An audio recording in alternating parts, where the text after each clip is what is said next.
En 2026, tout va changer. La BCE promet de protéger l'économie européenne. Les gouvernements parlent de stabilité.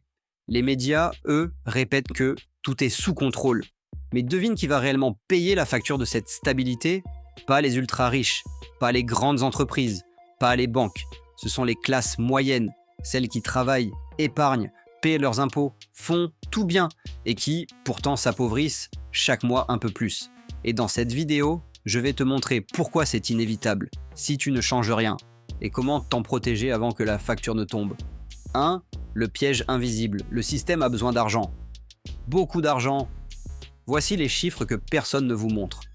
Depuis 2020, la BCE a injecté 5100 milliards d'euros dans l'économie. C'est l'équivalent de 2,5 fois le PIB de la France.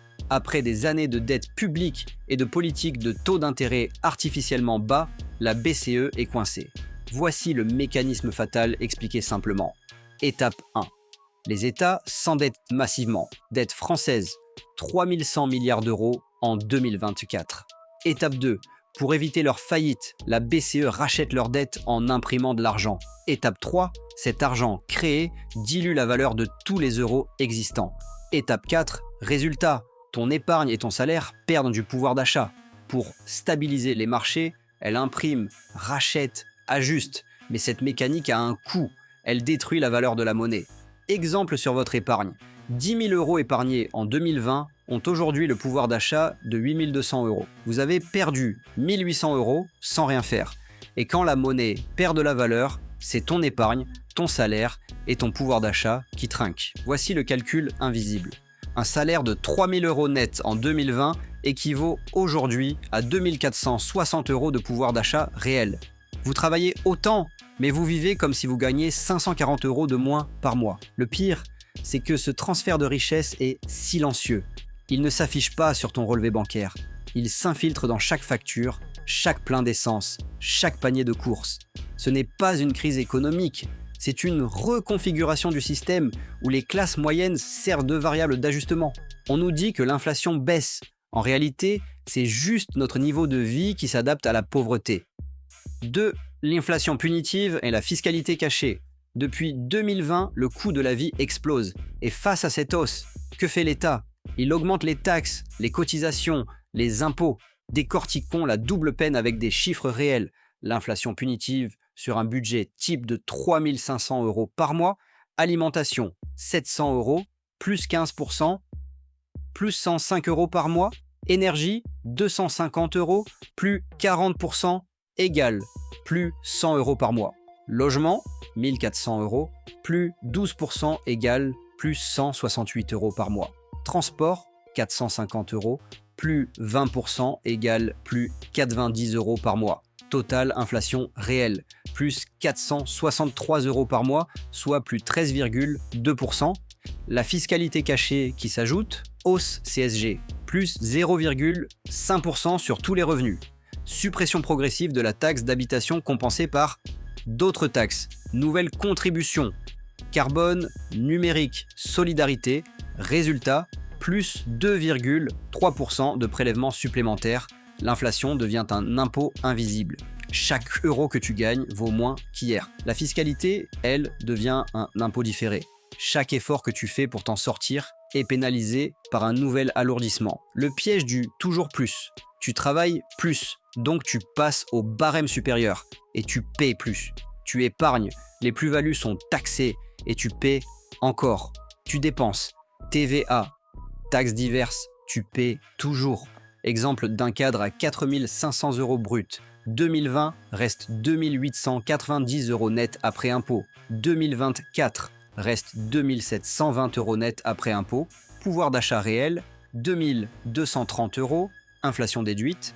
Perte totale, moins 660 euros de pouvoir d'achat mensuel, soit moins 23%.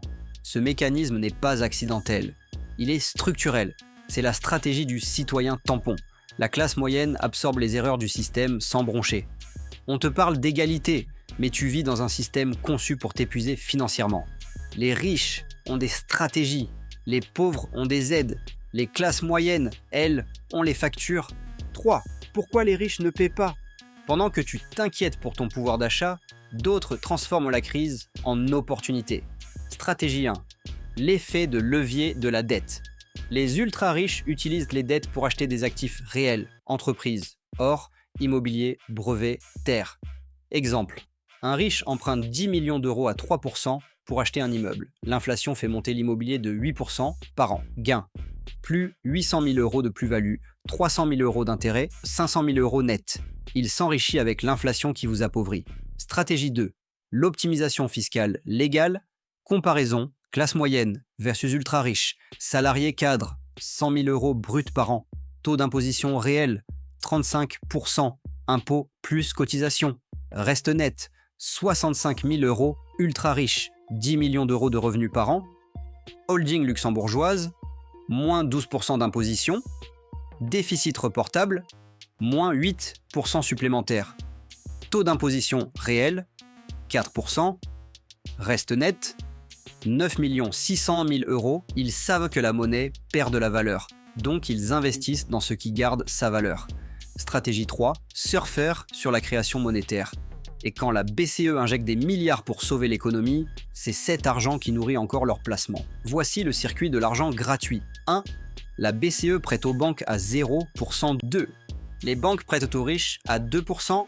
3e. Les riches investissent dans des actifs qui montent à 8%. 4. Profit net. 6% avec l'argent des autres.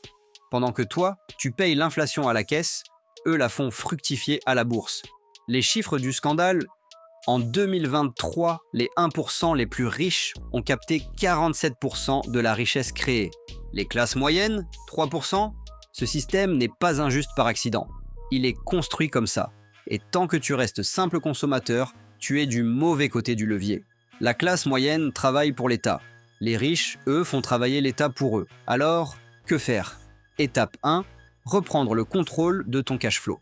Tu te souviens de la méthode des 3 comptes ? Un compte pour vivre, un pour te protéger, un pour investir. Répartition optimale pour un salaire de 3 000 euros net. Compte vivre, 2 100 euros, 70% dépenses courantes. Compte protéger, 450 euros, 15% épargne de sécurité. Compte investir, 450 euros, 15% croissance long terme. C'est ta base de survie. Étape 2. Protéger ton argent de l'inflation. En diversifiant intelligemment, actifs réels, produits à rendement ajusté, revenus alternatifs, portfolio anti-inflation pour 450 euros par mois, 40%, 180 euros, ETF Monde, protection contre dévaluation euro, 30%, 135 euros, SCPI européenne, immobilier défensif, 20%, 90 euros, or physique, valeur refuge, 10%, 45 euros, action dividende, revenu récurrent. Étape 3.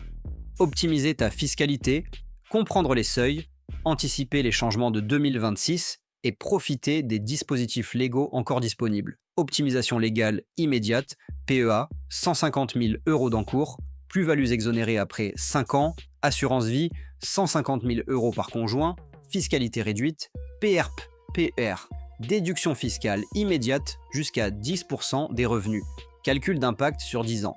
Sans optimisation, 450 euros par mois multiplié par 10 ans égale 54 000 euros. Avec inflation, moins 3% par an, pouvoir d'achat réel égal à 40 000 euros. Avec optimisation fiscale et investissement, 450 euros par mois, 10 ans plus 6% de rendement moyen égale 73 000 euros. Gain, plus 33 000 euros, soit plus 82% de plus. L'intelligence financière, c'est la seule arme qu'ils ne peuvent pas taxer. Étape 4. Créer des revenus alternatifs. 3 sources de revenus possibles. Revenu actif, ton salaire, limité et taxé. Revenu passif, tes investissements, scalables, revenus exceptionnels, tes compétences monétisées. Objectif 2026, que tes revenus passifs couvrent 30% de tes dépenses courantes.